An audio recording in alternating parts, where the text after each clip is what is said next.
El problema básicamente no es que estén equivocados en lo que están diciendo, sino que están mirando a la inteligencia artificial como si fuera una mejora incremental dentro de un mismo paradigma. Y ese es el error conceptual que es el que tiene Maxi Montenegro, porque ellos son economistas, en general especializados en finanzas, y entienden muchísimo de los mercados, pero no entienden de tecnología. Y aquí hay un problema. Es como lo mismo que pasa cuando hablamos de las cuestiones militares. Si vos no tenés una base sólida para entender, no hace falta ser un especialista y saber los modelos de cada cosa, pero sí tener una idea general para saber dónde están parados. Porque si no, después la lectura sale equivocada. En realidad, ahora lo que estamos viendo es un cambio de paradigma distinto, porque básicamente lo que se está eliminando en realidad es el paradigma en sí. La inteligencia generativa, la inteligencia artificial generativa, que es lo que ya está desembarcando, y los agentes autónomos no van a mejorar las herramientas existentes. Y este es el error conceptual que tienen. Las termina por absorber. Es decir, no estamos en un Photoshop, como dice Maxi Montenegro, un Photoshop con IA y resolvemos el problema. O un Thomson Reuters con IA o un Microsoft con IA. Lo que estamos es ante la necesidad de eliminar precisamente eso, esa necesidad de que existan capas intermedias. Él dice en algún momento algo así como, bueno, si Thomson Reuters se adapta y mete IA o Photoshop hace lo mismo, está todo bien. Y no es así. Ese es el error. El modelo de negocios de Thomson, por ejemplo, no es hacer búsquedas legales, es poseer una base de datos cerrada y cobrar por el acceso a esa base.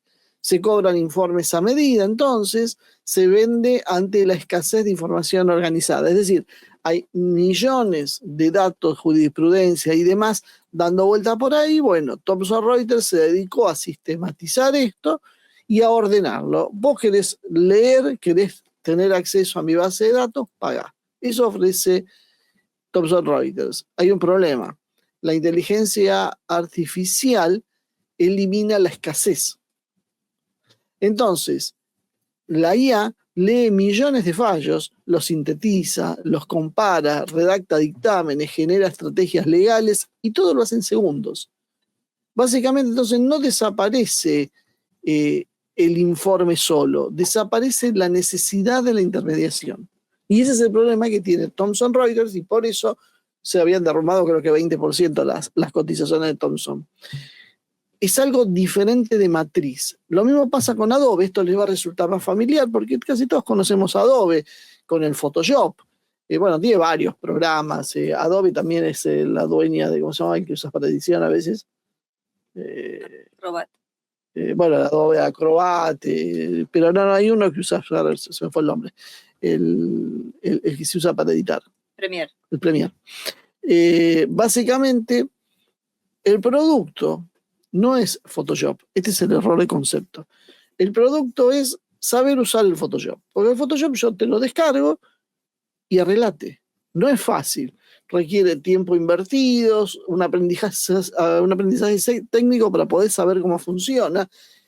Básicamente una curva de especialización. Ahora, aparece la inteligencia artificial y la cosa cambia de raíz. Porque vos le decís a la inteligencia artificial, a ver, generame esta imagen con una luz de este ángulo, que encuadre de tal forma, que le dé esta textura, le explicás lo que vos querés. Y lo hace la inteligencia artificial. Entonces, el Photoshop dejó de ser necesario, central. La interfaz es la que desaparece. La inteligencia artificial lo hace por sí misma. Usará el Photoshop o lo que sea, pero ya no necesita que haya alguien que brinde ese concepto. Entonces el concepto mismo de software especializado es lo que se está volviendo obsoleto. Y esas son las empresas que les está pegando, en la cotización bursátil lo estamos viendo, la inteligencia artificial. Son, podríamos decir, los primeros torpedados, pero además con un problema base que nadie lo esperaba. Porque realmente se habló de mil cosas. ¿Se acuerdan cuando nos decían, no, porque con el avance de la tecnología te tenés que preparar? Porque si no estudias, si no te preparas, si no sabes programación, si no sabes, no vas a poder ser competitivo en el futuro. Bueno, el futuro llegó. Y resulta que el plomero es más competitivo que el programador. Resulta que el software especializado no es necesario porque ahora lo reemplaza otra cosa. Ese es el cambio que hay. Eso es lo que se volvió obsoleto. Y salió donde nadie lo esperaba, como decíamos, porque la gente pensaba que se iba a quedar la gente con menos estudios, más rápido sin trabajo. No, es exactamente lo contrario. Empiezan por los trabajadores de cuello blanco. Kodak no se adoptó, pero no es este el problema. No es que Kodak no se haya adaptado al ejemplo. Es mucho más profundo que eso. Es básicamente como si la cámara digital no reemplazara la película, sino básicamente eliminara el concepto de laboratorio fotográfico. Microsoft no está en riesgo por falta de inteligencia artificial, está en riesgo porque el concepto de software productivo tradicional empieza a desaparecer. Y Microsoft tiene un montón de licencias que constantemente está cobrando cada vez que un usuario las usa. Todo eso empieza a desaparecer, porque si un agente autónomo puede abrir un Excel, analizar los datos, generar gráficos, tomar decisiones, enviar mail, coordinar agendas, el usuario simplemente ya no usa más Excel. Habla con su agente y su agente es el que lo trabaja, interactúa con el agente. Por lo tanto, migra el valor hacia quien controle la gente. Ese es el verdadero ganador. Y el perdedor era el que brindaba el servicio anterior. Eso se llama desplazamiento estructural del poder. Además que les recuerdo que no hace falta que sea Excel, hay 1 millón ahora de programas que funcionan de la misma manera y que la gente va a usar uno libre y gratuito. Y entonces no es como dice Maxi Montenegro, es como Kodak, si no se adaptan mueren. No, Kodak murió porque no adoptó la tecnología correcta, es otra cosa. Acá el problema no es de adopción nomás, es que la inteligencia artificial comienza por eliminar la categoría completa. Programador junior, traductor, analista básico, redactor técnico, diseñador intermedio, asistente administrativos, paralegal, media planner, todo ese tipo de gente que había estudiado, hoy se está quedando sin trabajo. Y no es porque su empresa no se adapta a los cambios, simplemente porque ya no son necesarios, porque alguien hace su trabajo. Un agente de IA que lo hace por centavos, más rápido, más veloz, con más capacidades. En menos de un año, dice Maxi, pasamos de algo simpático a algo que reemplaza. Claro, porque creían que ChatGPT y los programas de inteligencia artificial era para divertirse, para hacer preguntas tontas. ¿Cuántas veces nosotros explicamos? No, te sirve como un asistente, no es para hacer preguntas tontas. Podés preguntarle tontas, hacer preguntas tontas si está aburrido. Decía, no, se gastan ingentes recursos de agua y energía en preguntar idioteces. Porque la gente lo usa para preguntar idioteces, pero como toda herramienta, tiene muchas utilidades. Pueden ser buenas o pueden ser malas. Bueno, mucha gente se dedicó todo este tiempo a usarla de una forma banal. Y hoy con sorpresa se encuentran con que había un monstruo debajo. Y ese es el punto, porque están pensando linealmente. La inteligencia artificial escala exponencialmente porque mejora con más datos, mejora con más cómputos, mejora con más retroalimentación, con el mismo uso de los usuarios y mejora con la arquitectura optimizada de los programas. Cada renovación, cada nueva versión que larga es una arquitectura optimizada. Lo que hoy hace en 20 segundos, mañana va a tardar 2 segundos para hacerlo y pasado mañana lo hace automáticamente. Y entonces viene un error bastante habitual que es lo de mirarlo como un fenómeno empresarial. Esta empresa gana, esta pierde, y no es mucho más profundo, es un fenómeno geopolítico.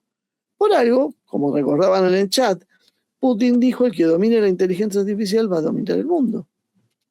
Por eso hay una carrera de las principales potencias para tratar de no quedar afuera de esto y ver cómo se van enganchando, mientras nosotros no nos enteramos. Ese es el problema. Nosotros no nos enteramos como sociedad de lo que está pasando. Nuestras clases políticas no tienen ni idea de lo que está están sentados arriba de ni siquiera nuestros grupos empresariales. Me parece muy saludable que Gustavo Weiss se haya dado cuenta que hay un problema.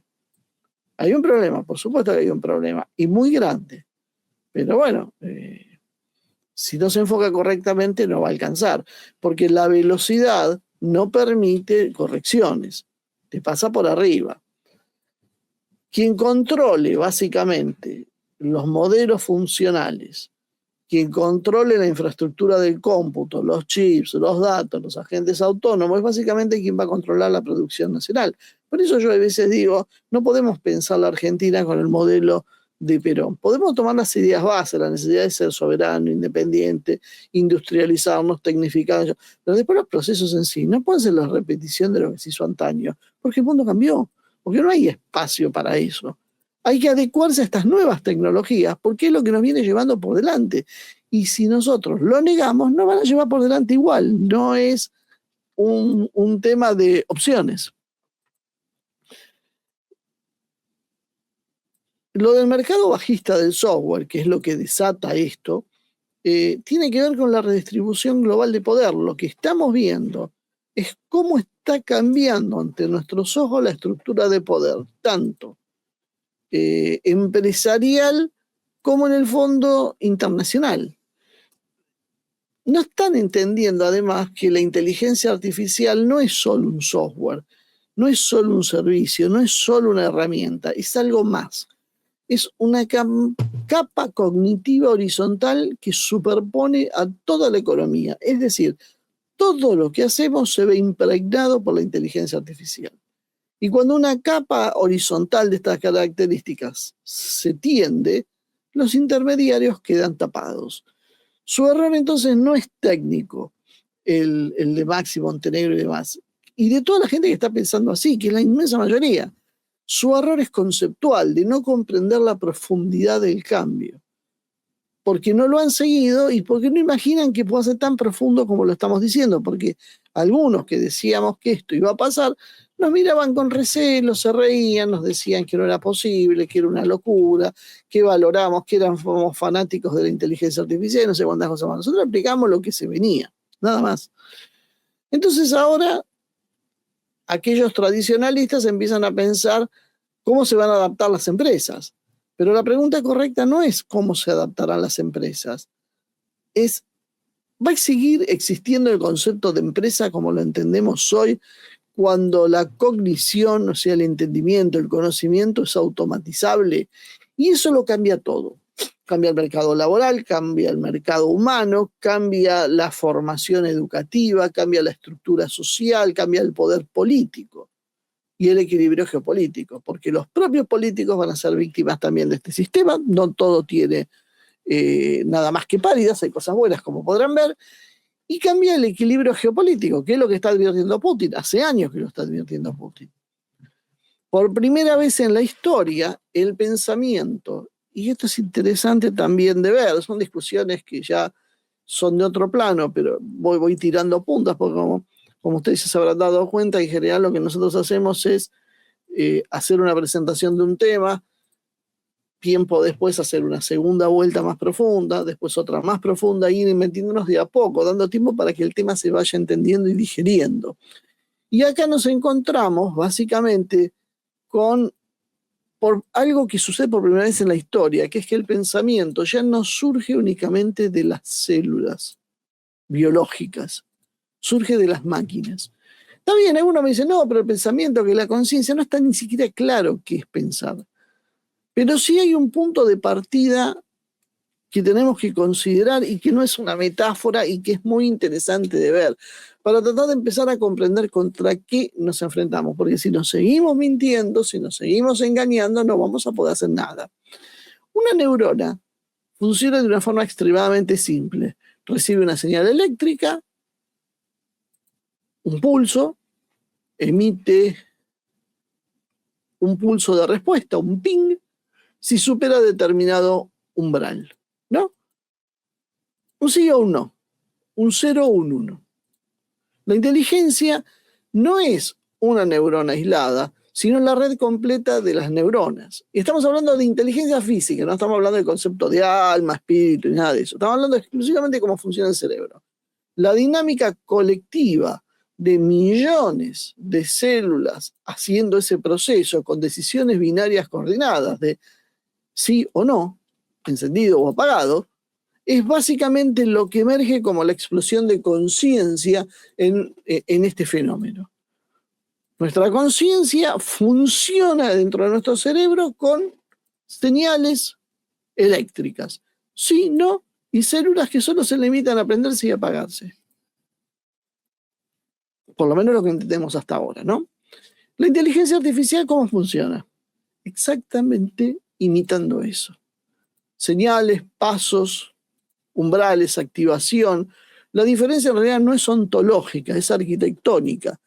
Porque el cerebro humano, explican aquellos especialistas, y que yo estoy reproduciendo nada más, lo que ellos dicen, el cerebro humano es un mecanismo biológico complejo donde va evolucionando por capas y por parches.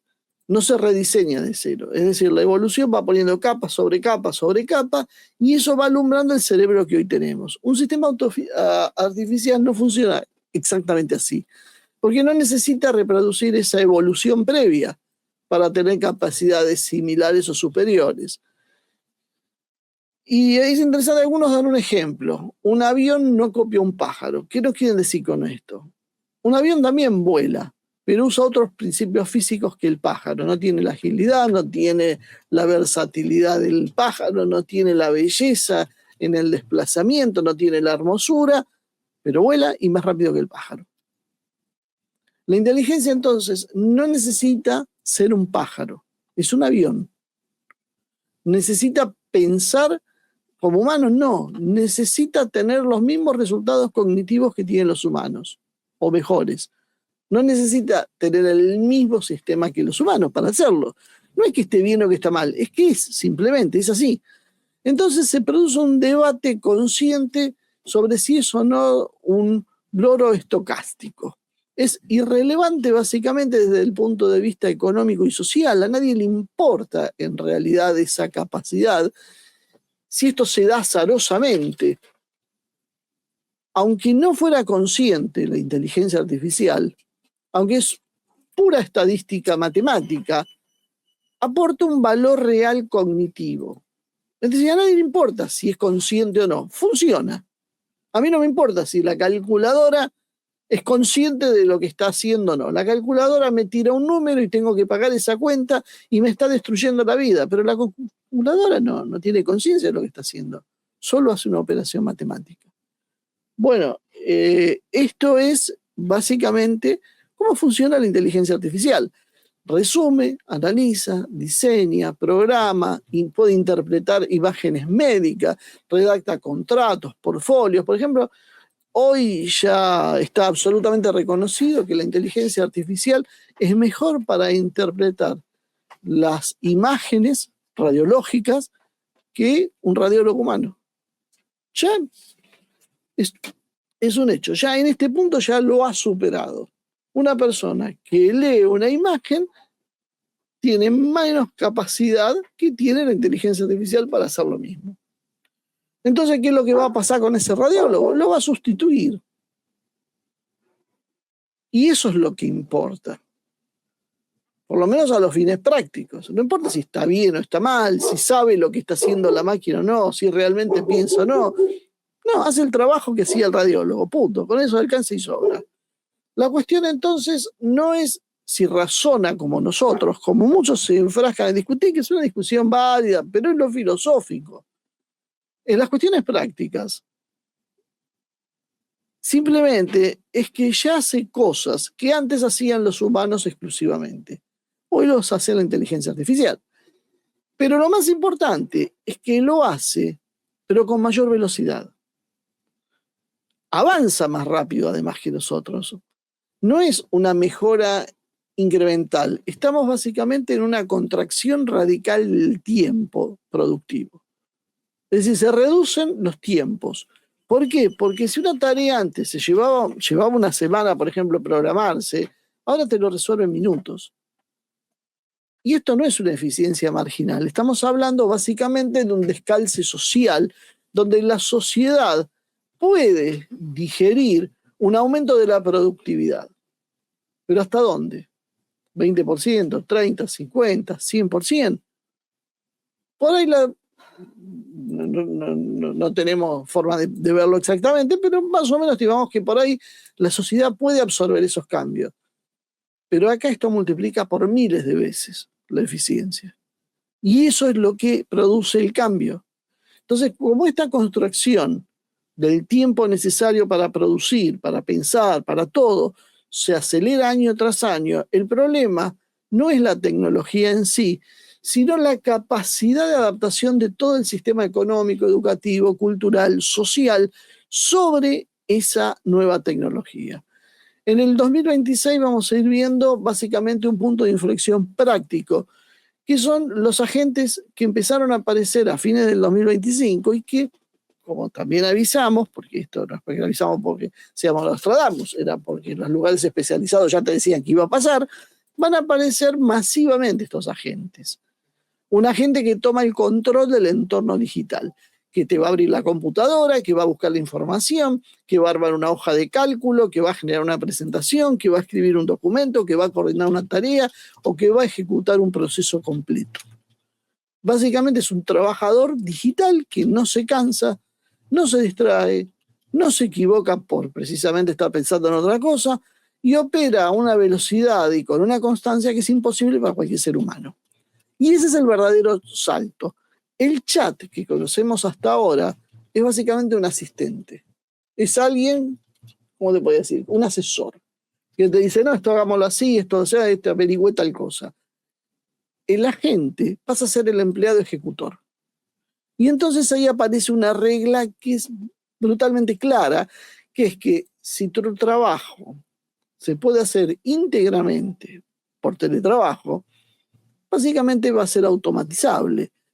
Es decir, no necesariamente va a desaparecer mañana, pero podés ir buscando trabajo, porque por volumen y valor se verán cada vez más presionados a competir con ese agente de inteligencia artificial hasta que ya no se pueda competir con él.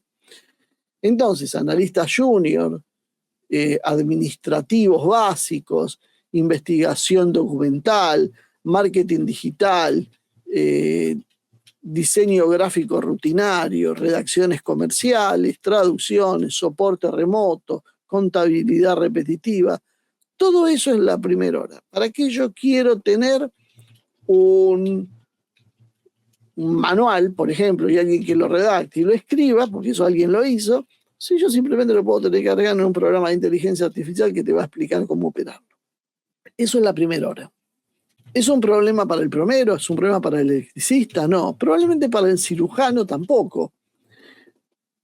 No por prestigio, por lo menos por ahora, sino por materialidad. Es decir, como requiere una intervención física su trabajo, el plomero tiene que poner el caño, bueno, básicamente eso es una limitante, hay una responsabilidad directa, un contexto local, y uno puede decir, bueno, en el futuro va a venir un robot que lo... Sí, bueno, pero todavía el robot no avanzó a la velocidad que la inteligencia artificial lo está haciendo, entonces necesita más tiempo para desarrollarse, tiene todavía muchas dificultades, es mucho más caro, por lo tanto, hasta que el robot cumpla el rol físico, todavía falta, se va a ir dando, pero gradualmente, pero no el rol cognitivo. Entonces, la primera ola ya está golpeando a la clase media.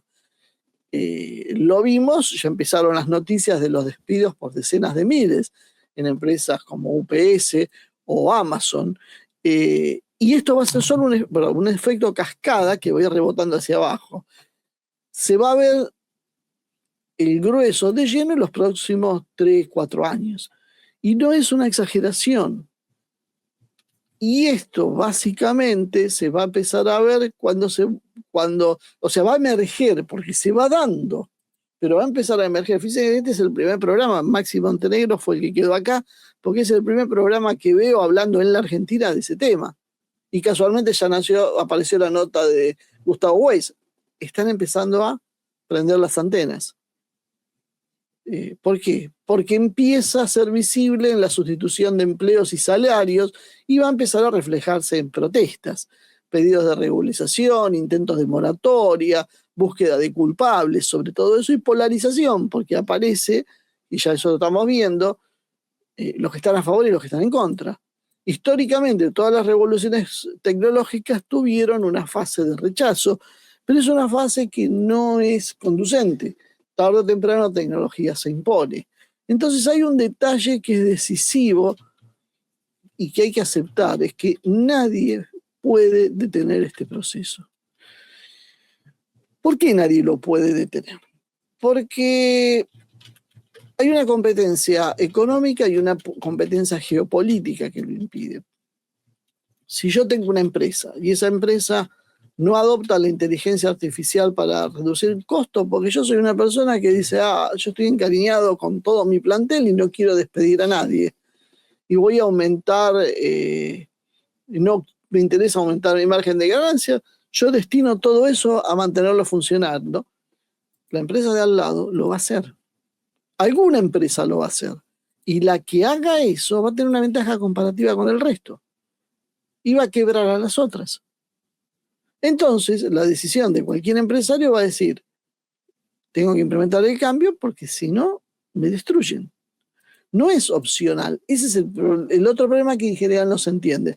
Y yo no quiero, yo me mantengo al margen, yo sigo con un método tradicional. No vas a tener espacio, porque el que sí aceptó el cambio va a producir más barato y más eficientemente que vos.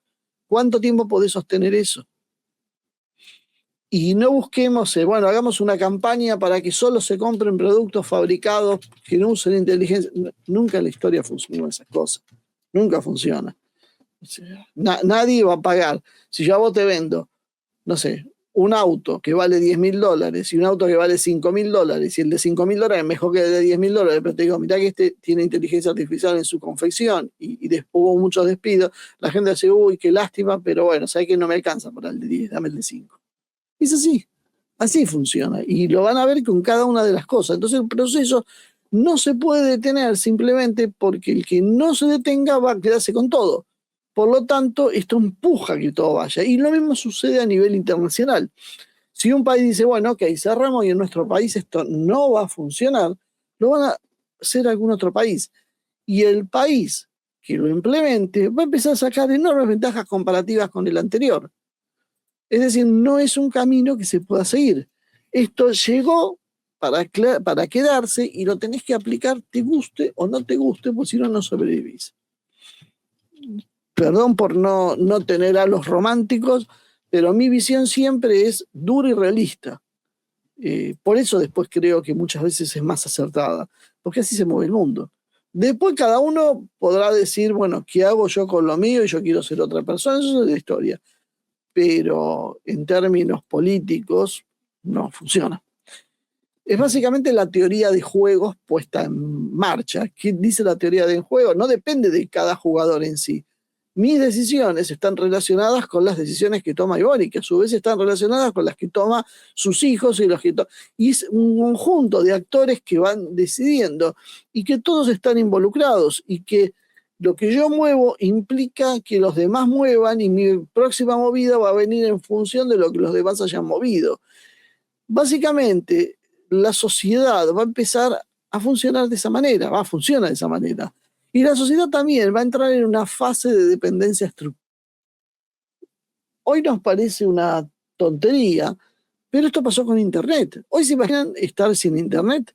Y no es porque miro videitos de TikTok. Cuando se pongan a pensar, se cayó Internet, se acabó el dinero electrónico, no hay más mercado pago, no hay más tarjetas de crédito, nadie puede comprar y vender nada. O sea, con lo poco que tengan en efectivo es lo único que va a poder servir. Pero el proveedor no va a poder reponer. Y el mayorista no le va a poder entregar la mercadería, y el fabricante no va a poder hacer los pedidos, y nada se puede coordinar. Sería un verdadero caos si se cae Internet. Entonces ya somos estructuralmente dependientes de Internet. Lo que pasa es que a veces nosotros pensamos en Internet como un espacio para jugar con TikTok. No.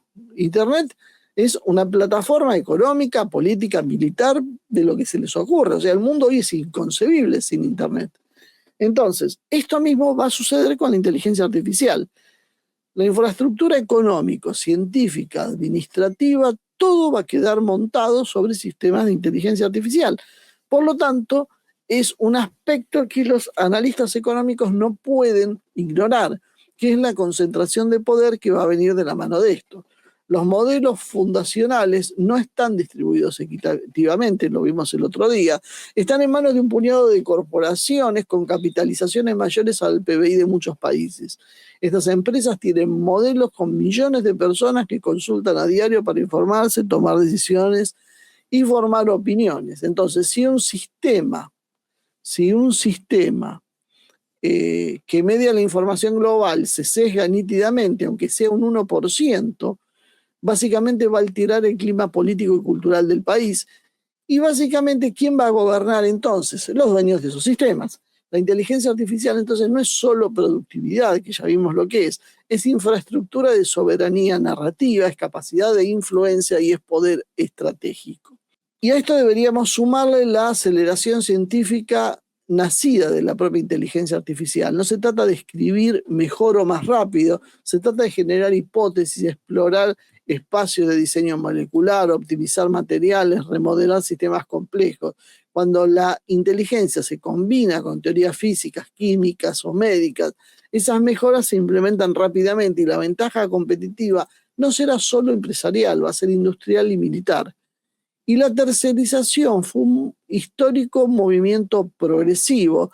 Nosotros fuimos exteriorizando la energía con la agricultura.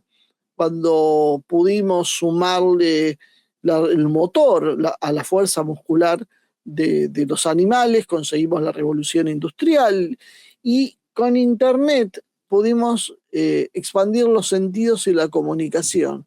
Ahora estamos en un nuevo paso de expansión, quizá el último, el más profundo, que es la de las funciones cognitivas. Probablemente esto es lo que podemos avisorar hasta el año 2030, más o menos, porque más allá de eso, los sistemas no solo van a aprender, sino van a aprender colectivamente, y una mejora en nodos puede replicarse instantáneamente en todos lados. Básicamente el aprendizaje humano, ustedes intentan aprender algo y se van a dar cuenta, es lento, es local, es individual y es costoso. Yo aprendo algo y no se lo puedo transferir a Ivonne si no es con un proceso largo y tedioso. Las computadoras no funcionan así, es simultáneo y global.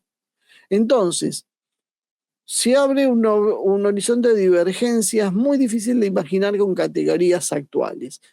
Y acá nos lleva a una pregunta. ¿Es posible una edad dorada? Sí, es posible. Y eso es lo que venimos planteando de este espacio. ¿Es posible una edad dorada si la productividad se dispara, como es lo que todo indica que debería pasar, y si los costos de los servicios complejos caen, porque podría aparecer entonces, emerger una sociedad con abundancia material inédita, pero esa promesa va a depender de dos condiciones, básicamente. Gestionar la transición económica sin desintegrarse socialmente en el camino y resolver el problema del sentido. Y este es el otro problema que seguramente muchos de ustedes se están preguntando, que es el sentido del trabajo. El trabajo no es solo un ingreso económico. Vamos a pensar mágicamente, como hicimos el otro día, que nos pusimos todos de acuerdo para que se redistribuyan las ganancias tecnológicas. Va a haber otros problemas, porque el trabajo es lo que da identidad, es un desafío intelectual, estructura la vida para mucha gente. Si el trabajo se vuelve opcional, la pregunta ya no será cómo producir, sino qué sentido va a tener vivir para mucha gente. La curiosidad puede ser un nuevo motor, uno aprende porque le gusta saber, pero no hay garantía de que esto vaya a ser así, y las sociedades no suelen reorganizarse en forma automática y armoniosa, y la historia nos muestra que las transiciones abruptas generalmente generan conflictos. Entonces el error, creo que de muchos comunicadores económicos, es tratar esto que estamos viendo como una burbuja más. Fíjense ahora la discusión, la burbuja de las IA, y mucha gente que no entiende bien de qué se trata, pero no le gustaba la idea de la inteligencia artificial, te dicen, ven, ya ves, se cayó todo, era una burbuja. Pero no están entendiendo a qué se refiere la burbuja de las IA. La burbuja de la IA es porque va a pinchar a esas empresas, como está pasando con el Photoshop, con Adobe. porque se cae el modelo de negocio, no va a alcanzar con hacer parches. No entienden que lo que puede volverse obsoleto no es la versión antigua de un software, sino el mismo concepto de la necesidad de utilizar ese software, sobre todo operado por un especialista. Cuando la interfase entonces es un lenguaje natural, porque nosotros hablamos con las máquinas hoy, y la capa de complejidad pierde centralidad, el valor, como decíamos, se desplaza, y la cuestión no es si la IA es impresionante o no, sino la cuestión es que si estamos preparados realmente para una reorganización acelerada del poder de la cultura y del trabajo. La tecnología avanza, la adaptación social no es automática y la historia no suele ser muy indulgente con aquellos que subestiman los cambios estructurales. El trabajo entonces va a dejar de ser una necesidad económica si la inteligencia artificial sustituye masivamente las funciones cognitivas y automáticas en la producción de bienes y servicios. El trabajo deja de ser condición de supervivencia y el sustento entonces puede provenir de la renta básica, de dividendos tecnológicos, de distribución del excedente productivo, de nuevas formas fiscales creativas. Pero lo importante, lo central, es que en este escenario el trabajo no va a ser obligatorio, porque simplemente no va a haber trabajo, va a ser optativo. Y esa optatividad no significa igualdad de ingresos. En una economía altamente automatizada, el trabajo humano pasa a ser un aporte simbólico, un aporte comunitario, un aporte creativo, un aporte artesanal, un aporte relacional, pero lo que cambia es el valor de la naturaleza. Las actividades artesanales o creativas no serán en general el sustento principal. Es decir, nadie va a vivir de ser artista, salvo algún artista de élite, porque hay siempre un núcleo para que las élites demandan de creadores muy específicos. Pero salvo que uno tenga la suerte de ser uno de ellos, nadie va a vivir exclusivamente de su trabajo. Uno podrá ponerse a fabricar algo en madera, por ejemplo, y hacer carpintería por hobby, no porque eso va a ser la base estructural de su ingreso para subsistir. Y, como decíamos antes, el trabajo fue identidad, dignidad, medio de ascenso y obligación moral durante siglos y siglos. Si ese sustento no depende del trabajo, se va a romper la relación entre esfuerzo y supervivencia. Se cae la narrativa del esfuerzo meritocrático clásico que tanto le gusta a los libertarios y se altera la estructura de todo sentido. El problema entonces no va a ser solo económico, va a ser existencial, sobre todo para mucha gente que le va a costar adaptarse, porque el ser humano, muchos seres humanos necesitan sentirse necesarios, útiles y ser parte de las cosas. Si la máquina puede hacer mejor todo lo que es productivo, la utilidad se va a tener que redefinir. No va a desaparecer, pero va a cambiar de campo. Podrá subsistir al principio en áreas de cuidado, educación personalizada, artes, algún tipo de investigación por curiosidad, pero la transición masiva se va a dar y nada garantiza que esta sea masiva y pacífica sobre todo.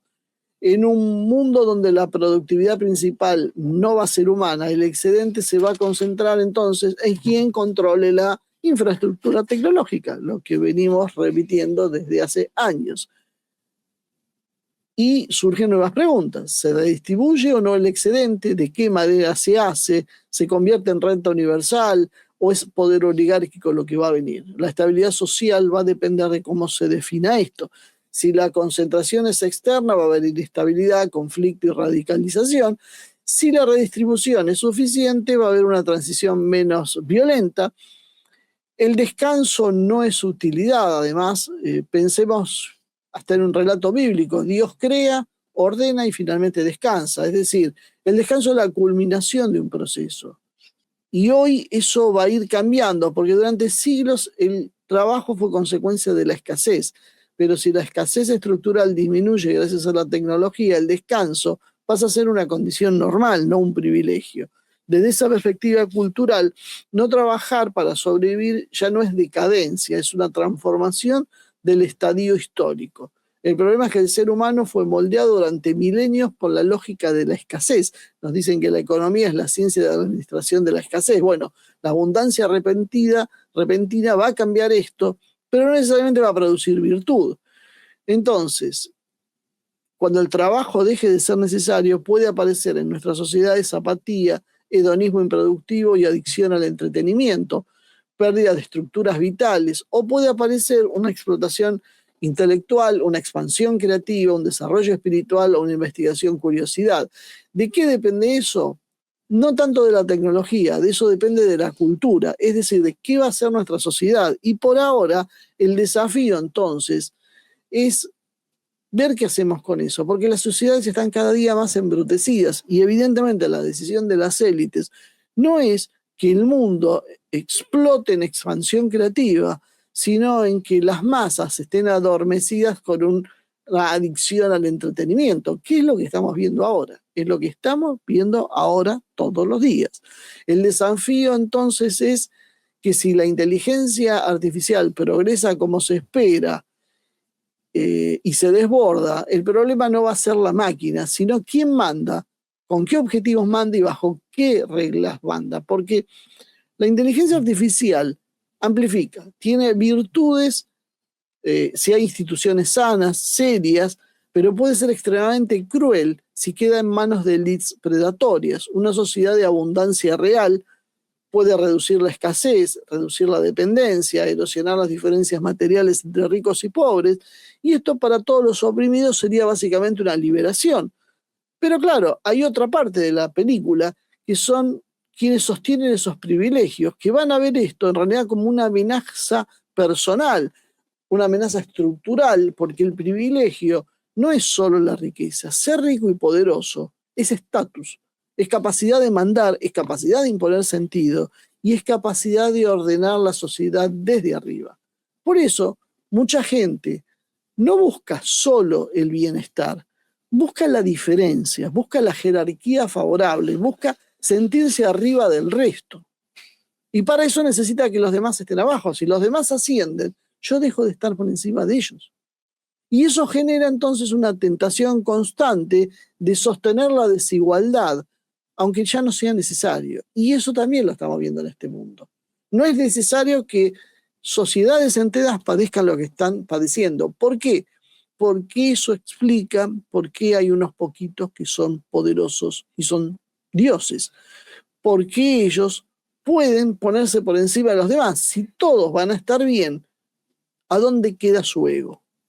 Mantener entonces la dependencia, aunque sea en forma artificial, es clave para esta gente y deben administrar escasez, aunque tengan la capacidad de generar abundancia.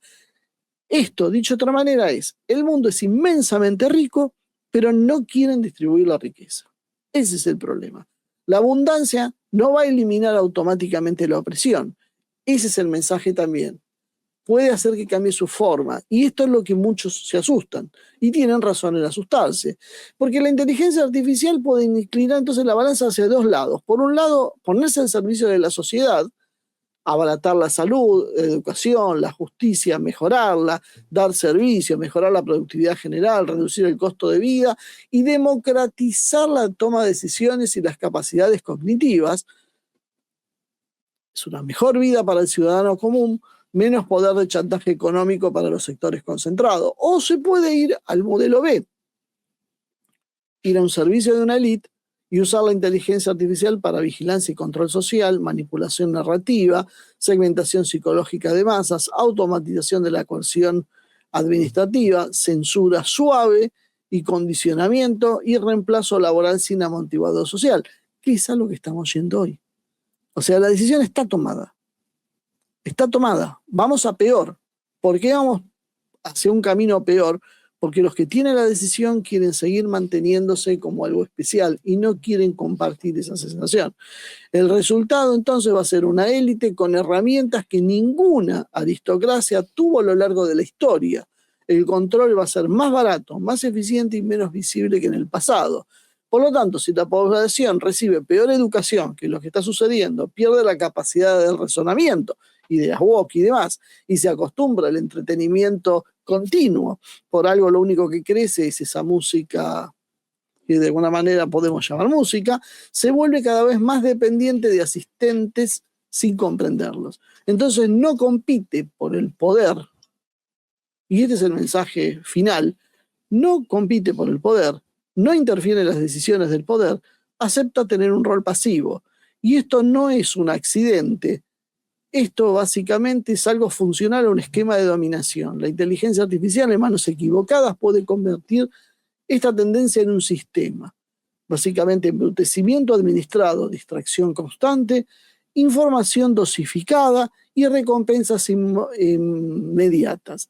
Si una élite puede usar la inteligencia artificial para conservar su estatus, blindar sus privilegios, prevenir las rebeliones y administrar las masas con menor costo, le sobran incentivos. Entonces, una élite rival lo hace mientras la otra se ve forzada a hacerlo. No puede haber una élite que no quiera hacerlo si las otras lo hacen. Y se arma una especie de carrera armamentística social, no solo productiva. La IA entonces debe ser gobernada, debe tener control político, que no significa esto ser solo control de los burócratas estatales, sino tener soberanía institucional sobre infraestructuras críticas, reglas verificables y límites ejecutables. La inteligencia artificial es básicamente infraestructura cognitiva, infraestructura narrativa, infraestructura productiva. Y no se puede esto dejarlo al simple mercado. Esto es ingenio o criminal. Dejarla en manos de monopolios es absolutamente peligroso y dejarla en manos de las élites debe ser evitada a cualquier costo.